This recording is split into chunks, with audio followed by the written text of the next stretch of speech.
ஆதிக் ரவிச்சந்திரன் இயக்கத்துல அஜித் நடித்துள்ள திரைப்படம் தான் குட் பேட் அக்லி. ஏகே ரசிகர்கள் மிகவும் ஆவலுடன் எதிர்பார்த்து காத்துட்டு இருக்க இந்த படம் பாத்தீங்கன்னா வர 10ஆம் தேதி உலகமெங்குமே ரிலீஸ் ஆகுது. இந்த படத்துடைய ட்ரீசர் மற்றும் ட்ரெய்லர் வீடியோக்கள் ஏற்கனவே வெளியாகி ரசிகர்களிடம் எதிர்பார்ப்பு அதிகரிச்சிருக்கு. ஏனெனில் ரசிகர்களுக்கு கூஸ்பம்ஸ் கொடுக்கும் பல காட்சிகள் இந்த ட்ரீசர் ட்ரெய்லர்ல இடம்பெற்றுள்ளது. அது சரி, இப்படி பார்த்து பல வருடங்கள் ஆகிவிட்டதால இந்த படத்தை பார்க்க ஏகே ரசிகர்கள் ஆவலுடன் வெயிட் பண்ணிட்டு இருக்காங்க. அஜித் சார் ஏற்கனவே நடித்த வழியா தீனா, பெல்லா, மங்காத்தா போன்ற படங்களுடைய ரெஃபரன்ஸுமே இந்த படத்துல இருக்கு அப்படின்றது தெரிய வந்திருக்கு. திருநெல்வேலி PSS மல்டிபிளெக்ஸ் தியேட்டர்ல குட் பேட் அக்லி படத்திற்காக ஏகே ரசிகர்கள் 200 அடிகளுக்கு மேல கட் அவுட் வச்சிருக்காங்க.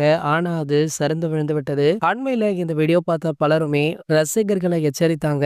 சோ அது மட்டும் இல்லாம இவ்வளவு செலவு பண்ணி வைத்த கட் அவுட் இடிந்து விழுந்துருச்சு அப்படின்னு பல ஏகே ரசிகர்கள் வருத்தமுமே பட்டாங்க. ஆனா நல்ல விதமாக அது சரிந்து விழுந்ததுல யாருக்கும் எந்த அடியுமே படல. இந்த நிலையில பாத்தீங்கன்னா தற்போது நம்ம ஏகே அவர்கள் இது போன்ற செயல்கள்ல மீண்டுமே ஈடுபடாதீங்க அப்படின்னு ஒரு வார்னிங் கொடுக்க வேண்டும் அப்படின்னு ஒரு சில பிரபலங்களுமே சோசியல் மீடியாக்களை போஸ்ட் பண்ணியிருந்தாங்க. அந்த வகையில பாத்தீங்கன்னா தற்போது சூப்பர் ஸ்டார் ரஜினிகாந்த் அவர்கள் ஏகே அவர்களை தொடர்பு கொண்டு நீங்க கண்டிப்பாக இது போன்ற செயல்களை கண்டிக்க வேண்டும் அப்படின்ற மாதிரி சொல்லிருக்காரு. ஆகையால சீக்கிரமே நம்ம அஜித் சார் புதிய ஸ்டேட்மெண்ட் ஒன்றை வெளியிடுவார் அப்படின்றதுல எந்த ஒரு மாற்று கருத்துமே கிடையாது. இது போன்ற செய்திகளை பத்தி நீங்க உடனே தெரிஞ்சுக்க நம்மளுடைய ட்ரெண்ட் செட்டர் சேனலை மறக்காம சப்ஸ்கிரைப் பண்ணிக்கோங்க.